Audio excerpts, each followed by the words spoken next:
घर का माहौल देखने में जितना खुशियों से भरा हुआ लग रहा था, अंदर ही अंदर उतना ही तनाव बढ़ता जा रहा था। हर किसी के चेहरे पर मुस्कान थी, लेकिन कुछ निगाहों में जलन साफ दिखाई दे रही थी। तभी एक महिला सोनम की तरफ घूरते हुए मन ही मन बोली, वाह, शक्ल तो इतनी मासूम बना रखी है, लेकिन दिमाग चालाक लोमड़ी से भी ज्यादा तेज है। मगर याद रखना, हमारे पास हर चालाक लोमड़ी का इलाज है। अभी तो तुम खुद को बहुत होशियार समझ रही हो, लेकिन वक्त आने पर तुम्हारी हर चाल तुम्हारे खिलाफ जाएगी। बस देखती जाओ आगे क्या होता है। उधर प्रतिमा जी पूरे समारोह की तैयारी में लगी हुई थीं। घर में रिश्तेदारों और मेहमानों की भीड़ लगी थी। हर कोई नई बहू की एक झलक पाने के लिए उत्साहित था। तभी प्रतिमा जी ने सोनम की तरफ देखा और थोड़ा सख्त लहजे में बोली, सोनम, अब वहां से उठ जाओ, आज नई नवेली बहू का दिन है। उसकी मुंह दिखाई की रस्म होने वाली है। तुम जाकर दूसरी तरफ बैठ जाओ। प्रतिमा जी की बात सुनकर वहां कुछ पल के लिए सन्नाटा छा गया। सोनम ने मुस्कुराने की कोशिश की, लेकिन उसकी आंखों में छिपा दर्द साफ नजर आ रहा था। उसने बहुत ही शांत स्वर में कहा, मम्मी जी, हम आज इनके गोद में तो नहीं बैठे हैं, बस बगल में ही बैठे हैं।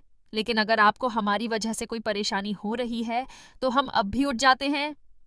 सोनम की आवाज में शिकायत कम और सम्मान ज्यादा था, लेकिन उसकी यह विनम्रता भी कुछ लोगों को बिल्कुल पसंद नहीं आई। तभी परिवार का एक सदस्य आगे आया और बोला, मम्मी, हम भोले जरूर हैं, लेकिन पूरा परिवार साफ देख रहा है कि आप आज भी हम दोनों के बीच फर्क कर रही हैं। अगर आज भी बड़ी और छोटी बहू में भेदभाव होगा तो लोग क्या सोचेंगे? उसकी बात सुनकर वहां बैठे कई रिश्तेदार एक दूसरे का चेहरा देखने लगे। किसी ने कुछ नहीं कहा, लेकिन सबके मन में वही सवाल उठने लगा। प्रतिमा जी ने माहौल संभालने की कोशिश करते हुए कहा, ऐसी कोई बात नहीं है, तुम लोग बेकार की बातें मत सोचो। लेकिन बात यहीं खत्म नहीं हुई। तभी सोनम ने हल्की मुस्कान के साथ कहा, कोई बात नहीं मम्मी जी, हम सब समझते हैं। कभी कभी कुछ बातें कहने की जरूरत नहीं पड़ती, वो अपने आप समझ आ जाती हैं। सोनम के इस जवाब ने वहां बैठे कई लोगों को सोचने पर मजबूर कर दिया। कुछ रिश्तेदार उसकी सहनशीलता की तारीफ कर रहे थे, तो कुछ लोग मन ही मन यही सोच रहे थे कि आखिर इस परिवार में चल क्या रहा है। इतने में आध्या ने आत्मविश्वास से आगे बढ़ते हुए कहा, भोली भाली और सोनम भाभी, बिल्कुल नहीं। ये जितनी सीधी दिखती हैं उतनी है नहीं। लेकिन एक बात साफ है, आज भी इस घर की बड़ी बहू हम हैं और हमेशा हम ही रहेंगे। आध्या की यह बात सुनते ही माहौल फिर से गर्म हो गया। सोनम ने उसकी तरफ देखा, लेकिन कुछ नहीं बोली। उसकी चुप्पी जैसे बहुत कुछ कह रही थी। तभी एक बुजुर्ग महिला ने माहौल बदलने के लिए मुस्कुराते हुए कहा, अच्छा छोड़ो ये सब, अब मुंह दिखाई की रस्म शुरू करते हैं।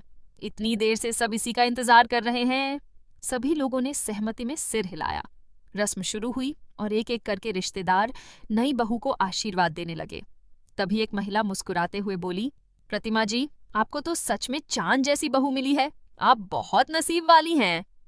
दूसरी महिला ने भी तुरंत हामी भरते हुए कहा, बिल्कुल सही कहा आपने, शिवाय और आध्या की जोड़ी तो कमाल की लगती है।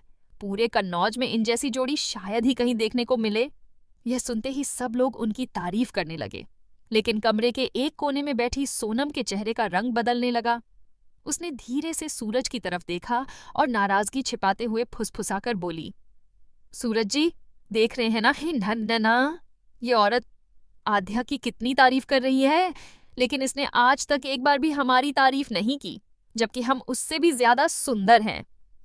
सूरज मुस्कुराया और प्यार से बोला, अरे सोनम जी, आप तो सच में बहुत सुंदर हैं, आपके सामने तो कोई भी फीका पड़ जाए। सूरज की बात सुनकर सोनम के चेहरे पर हल्की मुस्कान लौट आई। तभी पास बैठी एक और महिला हंसते हुए बोली, अरे मेरी मानो तो शिवाय और आध्या को किसी गुड लुकिंग कपल प्रतियोगिता में भेज देना चाहिए। यकीन मानिए, पहला इनाम जीतकर ही लौटेंगे। महिला की बात खत्म होते ही पूरे हॉल में तालियां गूंज उठीं।